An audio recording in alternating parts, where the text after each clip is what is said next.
He is a nail biter. He's a nail eater. All right, I expect the Kansas City Chiefs to emulate my Korean mother and lean on a rice-based diet. I'm talking, of course, about Rashee Rice, who has emerged as the #1 wide receiver in this offense. They can hunt matchups. They put him in the slot. They put him outside. What they should do, is keep him away from Charvarius Ward. And in doing so, because the Niners corners play sides, unlike Snead, he's probably not going to follow him, they will get him on Ambry Thomas at some point, hopefully for a big play. Your mom's name is... You may RC Lee. Sun Min. She's probably watching. You just said... 안녕하세요.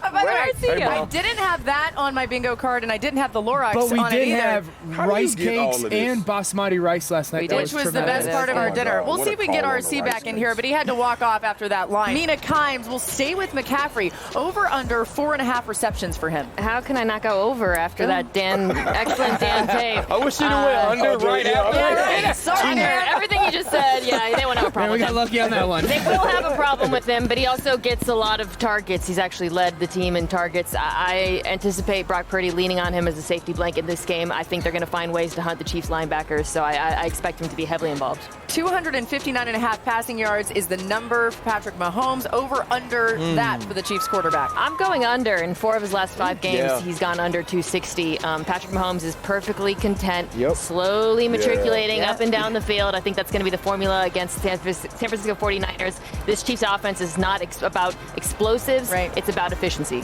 I cannot wait to see what you're going to do here. Over under 47 points scored on Sunday.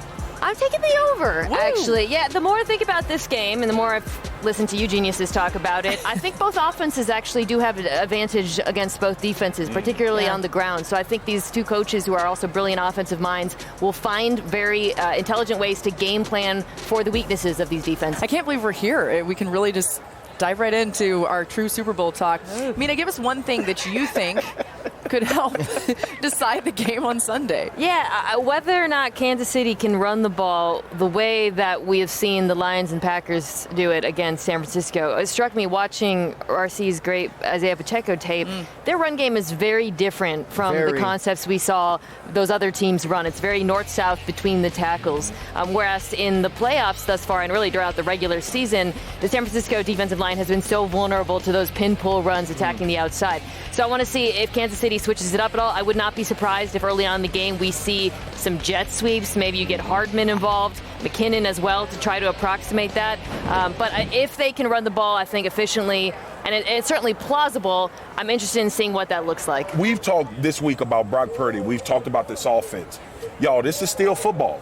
This quarterback is going to have to perform now. And in a game where Steve Spagnuolo is the defensive coordinator, he's going to put the onus on a second-year quarterback to try to win this game for the San Francisco 49ers. I think that's so important, especially we've talked about for all week now, the single biggest advantage San Francisco has is on the ground versus Kansas City. You don't want that advantage taken away from you by game script. You need to keep Christian McCaffrey involved, and if they fall down a couple of scores, that's going to fall out of their hands. I would bootleg the heck out of Brock Purdy to start this game. Get him outside the pocket, let his legs be a part of it, settle him in. Get him comfortable. Absolutely, easy completions. All right, what about your one thing that's going to factor into I think my one thing is what coach makes that aggressive decision. You know, Mina loves to say this, and the numbers bear it out sometimes, but also the moment has to do that. If you're Kyle Shanahan and you've never won this game despite your playoff success, you may have to drop them at some point. And we know Andy Reid did that on the first drive against the Baltimore Ravens. It was 4th and 2, and he said, I have to go make this play. And I think, to me, that could be an important facet in this game. RC, when you look, the fact that you said, because when we look at the Super Bowls that we've been able to cover since we were in Tampa, it's always been a critical play. It's always been something unexpected, right? So, and then, too, this iteration of the league, and Mina has done as well a job as anybody. Helping us understand the why to why people are doing it. But to your point, too, RC, also the personnel. Right. Like Andy Reid. Both of these teams should be able to convert 4th and 1s against both of these defenses. And that's you what I was said it earlier. getting at. You think now the offenses actually have advantages over both defenses too, which I think is really interesting. All right, what's your one thing that factors in here? Mark, I'm switching this up on mine. You guys piqued my mind. Kyle Shanahan in the fourth quarter.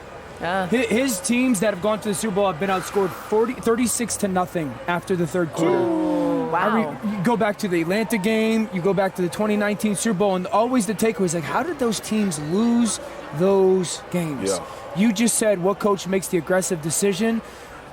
I don't know if it's going to be make the aggressive decision in that moment out of Kyle, or is it going to be like, no, I'm trying to take 90 seconds off of this clock. That's more important. I think watching how Kyle Shanahan that matters, though. handles this fourth quarter is going to go a long way to determining does San Francisco win and he build a Hall of Fame career or not. Another thing, too, and this is what's so fascinating about Brock Purdy playing in this game and all of the talk that we've had, you got to trust him now.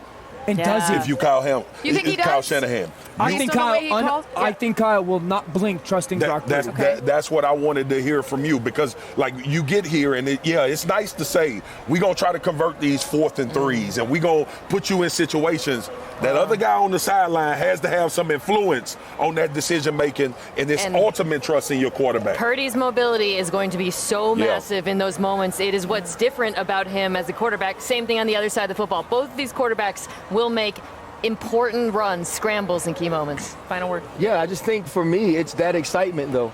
It's a guy whose start of his career mirrored a Tom Brady, and now he's here in his second year. And the dude whose resume is mirroring an opportunity to challenge Tom Brady as a GOAT. Yeah. Which one of those guys comes up with that play that Mina's talking about? You guys ready to pick the game? Let's pick the Super Bowl. All right, Marcus, you first. Who you taking, Chiefs or 49ers? I learned my lesson, man. I didn't think anybody could walk into M&T Bank Stadium and beat the Baltimore Ravens. And that's even after Patrick Mahomes has showed us all the things we've seen. I got the Kansas City Chiefs, man. I feel more comfortable being wrong and being surprised and shocked that the Kansas City Chiefs don't win this game with 15 playing quarterback and the way this defense has been playing. I'm going to take KC 28-21. I'm going Kansas City as well. I picked against Patrick twice last year's Super Bowl in the AFC Championship game.